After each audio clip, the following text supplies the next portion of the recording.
At Highland Hill Farm, we grow many different kinds of trees. But when we grow these trees, we have to know how to prune them and take care of them. And right now, we're just pruning the trees. For pruning trees, you need two basic tools. First one is a nice cutters, or pruners, and the second one is a pole pruner, such as this. This tree right here I'm going to prune for you is called an October Glory Red Maple. It's been in our field. This is its second winter. We planted it as a 5 to 6 foot tall whip tree. You can see it's grown fairly good. This is going to be its second time being pruned. Basically, when we start with pruning the tree, the first thing we want to do is we want to check the trunk of the tree and make sure there's no suckers growing off the base of the tree. If there's none, we start working a little bit higher up on the tree. This one does not have any suckers going off the base of the tree. Next thing we want to do is we're going to go and see about how high up do we want the branching to start. This is like a medium size level for where the branching is. There's a branch right over here. You can't really see, but that's okay. That's fine. Some of the branching we'll have to go and we'll cut them up so that the first branching starts up a little higher. This one's already been pruned though. And we're going to work on this one. Since we don't have to cut any of the branches that make the first branching higher up, what we do next is we go through and we use our pruners correctly. This is a Felco's bypass pruner. You see the one side's a blade and the other side is not. That's like the anvil side. And when you cut, the blade will cut on this side of the branch and this side will get pinched. So when you cut, you always want to keep the side you're keeping on the tree, this side, and the side that you're cutting off is on this side. So that's how you use these pruners. Okay, so our first cuts that we're going to make, using our pruners properly, we're going to go up on these lower branches through here, and we're just going to go down, we're going to cut right above a bud. When we prune, we like to prune right above the bud, and typically we don't prune on the other side of the bud down here or towards the middle. And the reason we don't do that is that the more you leave above the bud, that's going to die down to the point of the bud, and it's a point of where funguses and infection can go into the plant. So the bigger the port of entry it is, the more energy the funguses and bacteria have in order to infiltrate into the tree. So just pruning right there is just a good pruning practice. This stage of the life of the tree, it's not really too important, but every time you use proper pruning practices, it always makes the tree that much higher. Okay. Well, this is what I expect when we prune. You can prune another like 1/4 inch of it off without a problem, but that's fine and dandy for us. You can see there's 2 buds on either side, and that's where the new growth is going to come out for next year. And when that new growth comes out, it'll be able to grow out, and then you won't notice a real big stub on the end of it. So we're just going to go around the tree and just cut it. I guess it depends on how you want the tree to look, but that's basically what we're going to try to do.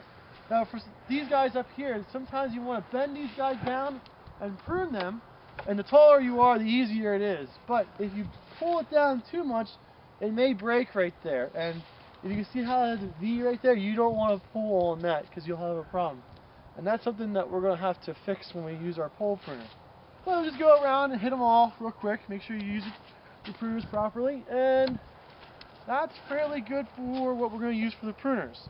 The next step is we're going to grab our pole pruners, and we're going to do the top part of the tree now. When we select which, you can see there's 2 branches left, and they're both coming out of the trunk of the tree about the same spot.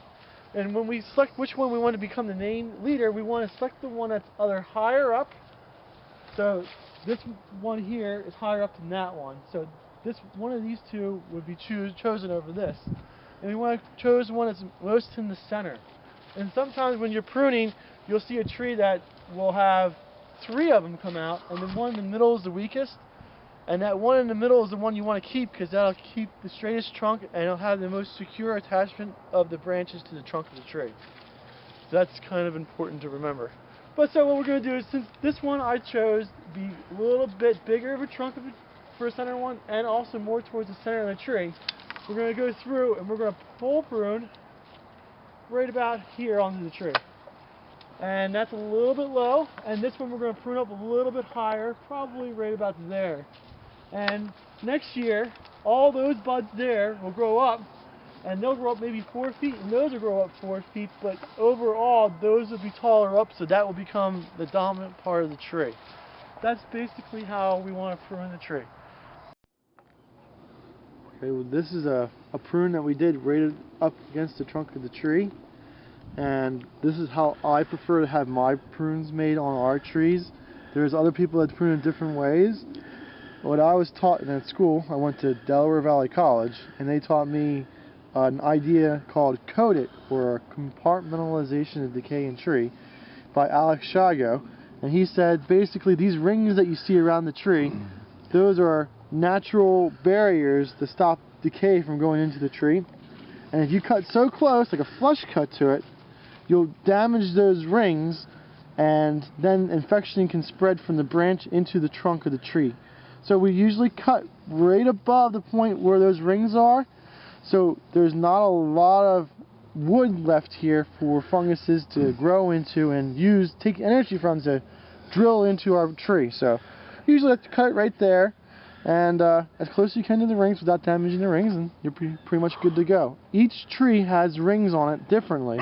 So a tree with maple, or a tree with oak, a tree with sycamore, they all have different rings. You just have to look at the tree and cut right above where the rings are. Other trees that you can trim just in the same style that I just showed you is any type of tree that you're growing with a central trunk leader to it. It could be like a cherry, it could be a sycamore, a tulip poplar, an oak tree. Anything of large size that you want to have one single trunk going up to it and then eventually become a large, nice ornamental grade tree is how you. If you have any questions about trimming your trees, you can call Michael at Highland Hill Farm at 215-651-8329. We deliver and plant trees up and down the East Coast, and we ship out of multiple locations in North Carolina, in Tennessee, and in Pennsylvania. Thank you.